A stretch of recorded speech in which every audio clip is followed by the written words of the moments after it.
Okay, I'm going to take a few minutes and just go over your poetry writing assignment that we are going to do. We've been doing a lot of analytical assignments with poetry, TP casts, and watching Edpuzzles for various poems.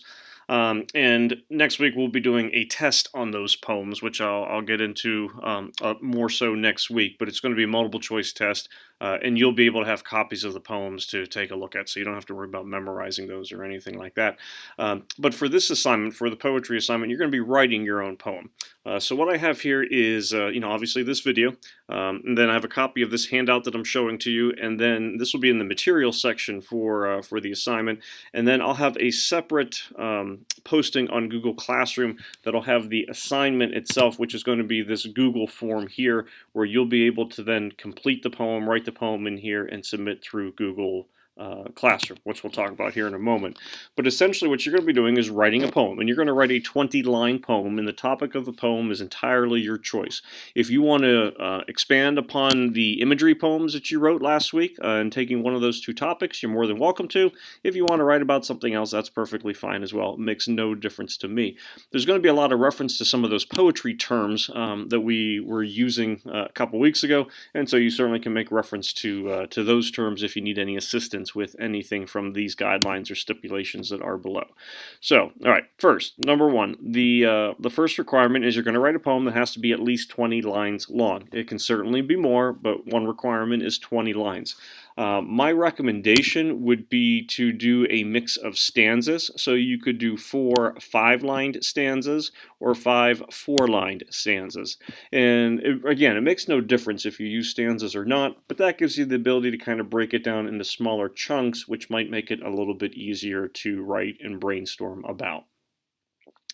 Number two, your poem does need to have a consistent rhyme scheme.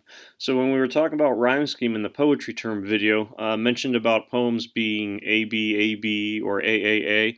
So you're going to choose a rhyme scheme and have that be consistent throughout your entire poem. So these two examples that I have listed here with an AB, AB, CD, CD, or AA, AA, BB, BB, these would be if someone was writing 5 4-line stanzas. So in this case, every other line would rhyme. So the first and the third lines would rhyme, the second and the fourth lines would rhyme.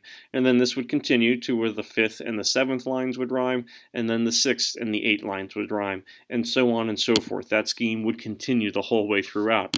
In this one, each line in that stanza rhymes. So if I'm doing a 4-line stanzas, that first stanza, they all rhyme.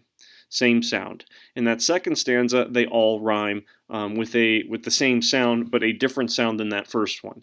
If I were doing this with 4 or 5-line stanzas, I could certainly just add another rhyme line for each one of those. Oops, excuse me, that would be a B. So the pattern is entirely up to you. I just wanted you to see how you will have a pattern going on with your rhyming scheme. And if you have a question about that, by all means, let me know. So in addition to having a rhyme scheme, your poem is then going to meet at least 3 of these requirements, where you're going to have 3 separate types of rhyme.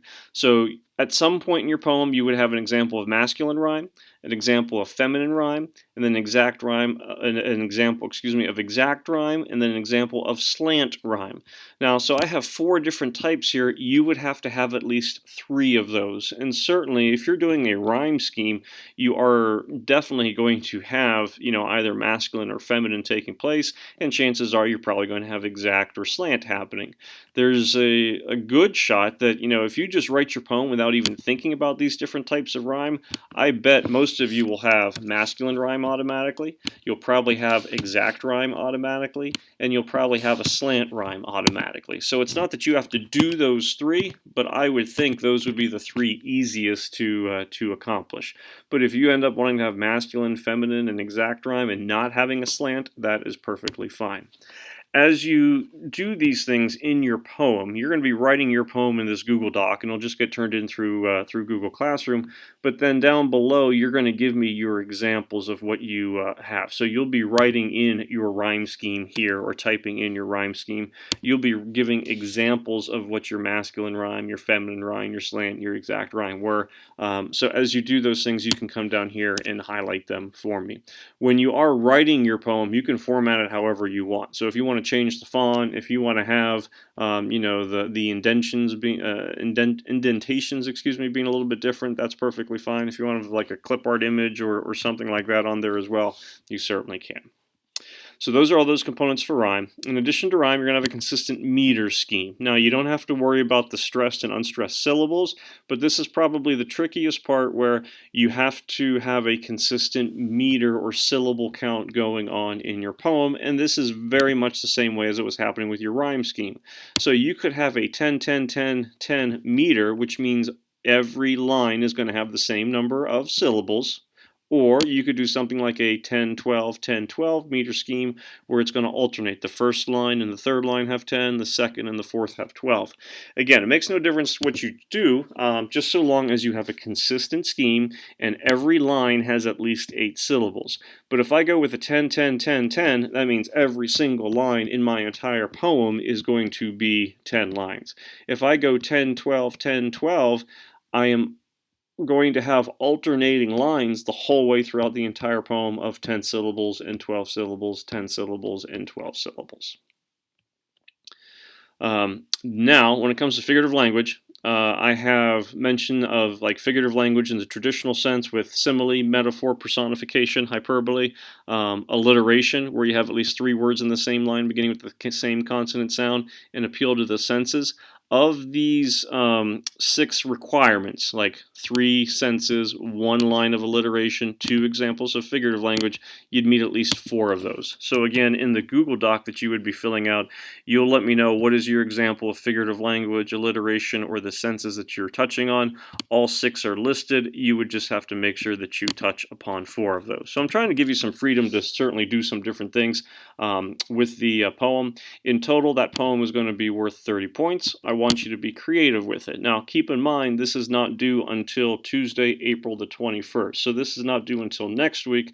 And really, the assignments that you are doing with the poems this week are fairly short and fairly simple. You have 1 TP cast for ex-basketball player, and the rest of the videos and the assignments are fairly short. So I want you to take a look at this now so that you have the ability to kind of work on it and brainstorm and ultimately submit this on April the 21st of next week, Tuesday. And again, that would be through Tuesday of next week. That's not something that you would have to be submitting at the very beginning of Tuesday.